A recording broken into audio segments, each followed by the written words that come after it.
Do you really know what your cat is doing when they sit at the door waiting for you? Or have you been misunderstanding that moment your entire life? Think about this. You come home after a long day, keys in hand, door opening, and there they are, sitting still, watching you. Maybe they walk up, rub against your legs, or just stare quietly as if they've been waiting forever.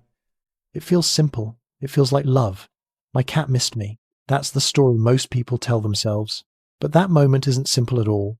It's one of the most emotionally loaded interactions your cat has all day, and most owners get it wrong without ever realizing it. Have you ever opened the door and seen your cat already waiting there? Let us know in the comments if you've experienced this. Because what happens in that moment is not what you think.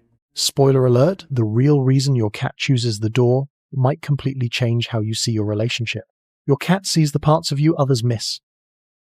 Number 1, the way they read you before you even move. Have you ever walked through the door feeling stressed, tired, or frustrated, and your cat reacted differently than usual? Maybe they kept their distance. Maybe they approached more slowly.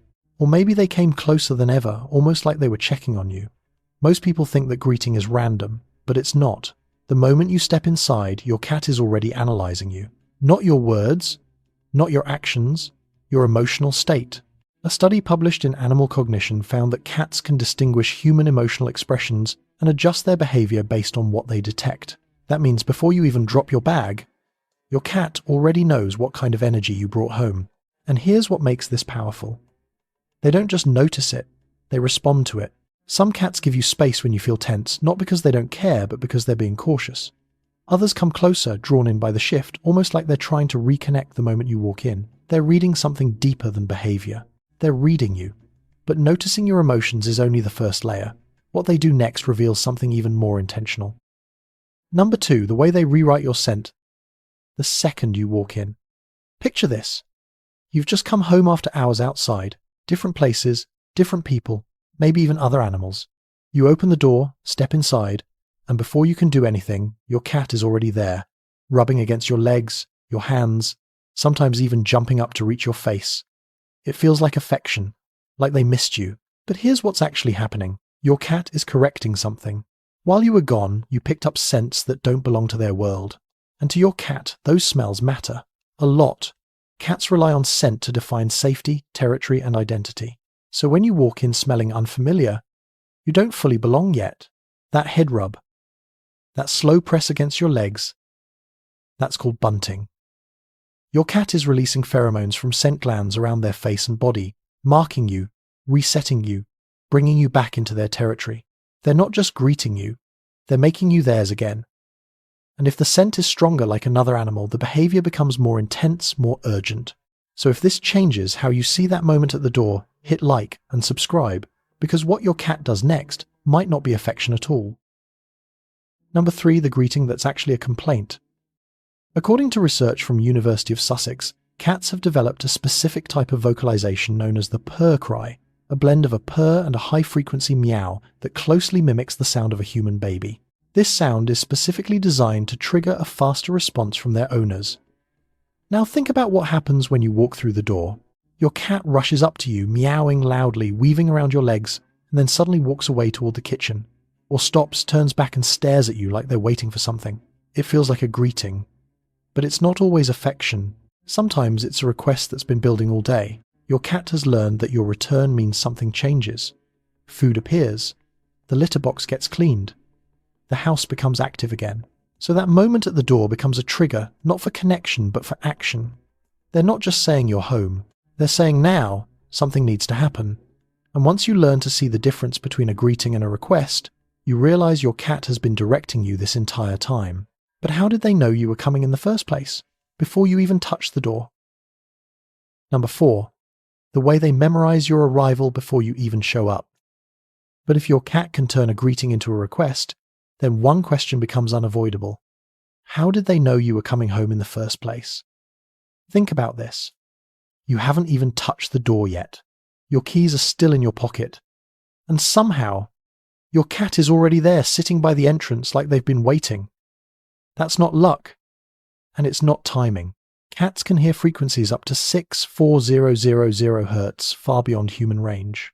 That means the sound of your car, your footsteps, even the subtle rhythm of how you move, becomes something your cat learns over time. But hearing you is only part of it. They also learn patterns. What time you leave, what time you return, the small routines you repeat without thinking. Over days, weeks, months, your cat builds an internal clock around you. Not with numbers, but with expectation. And when that expectation gets close, they move into position. They're not reacting to you arriving. They're anticipating you. And when you're late, that moment shifts. The waiting becomes longer. The energy becomes restless, because for them, the pattern didn't just change. It broke. But even after all that waiting, what you do in the first few seconds might matter more than everything that came before. Number 5. The moment they test if you're still their safe place. Long before your cat ever waited at a door, their ancestor Felis libica survived by guarding territory boundaries. The edge of their domain was the most dangerous place. It's where unfamiliar scents entered, where predators could appear, where safety could disappear in seconds. That instinct never left. It simply moved into your home, and in your home, the door is that boundary. Every sound from outside, every new scent, every unknown presence passes through that one point. While you're gone, your cat doesn't ignore it. They monitor it. Quietly. Constantly. So, when they choose to sit there waiting, it's not random. They're positioning themselves at the exact place where safety and uncertainty meet. And here's where it becomes personal. In the wild, survival depended on recognizing what made a space safe again. For your cat, that something is you. Your return resets the environment. Your scent replaces the outside. Your presence lowers the tension they've been holding all day. That greeting at the door isn't just habit. It's a release, a confirmation that their territory is safe again, because you're back. But even after all that, there's one small moment right after you walk in that can either strengthen that safety or slowly break it. Number 6. The first 10 seconds you almost always ignore. After everything your cat has done, waiting, listening, monitoring, anticipating, this is the moment that decides what all of it means. Picture this.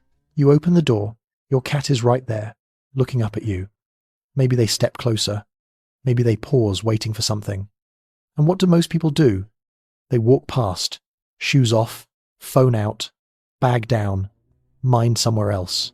And in that exact moment, something small but important breaks. Cats don't ask twice. When your cat greets you at the door, they're offering a window of connection on their terms at the exact moment they feel it. If you ignore it, they don't get louder. They don't demand more. They simply adjust. Over time, they stop expecting anything from that moment.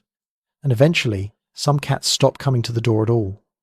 Not because they stopped caring, but because they learned nothing happens when they do.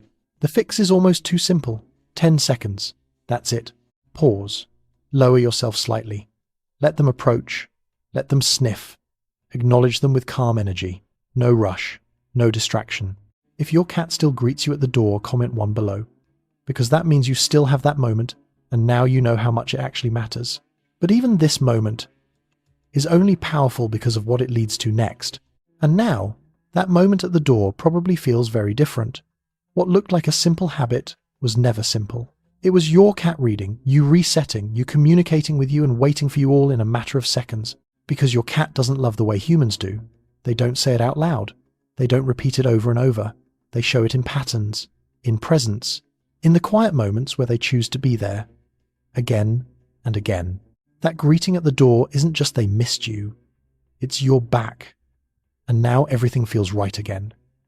To your cat, you're not just someone who lives in the same space. You're the one who makes that space safe. You're the center of the routine they trust. You're the reason the unknown becomes familiar again.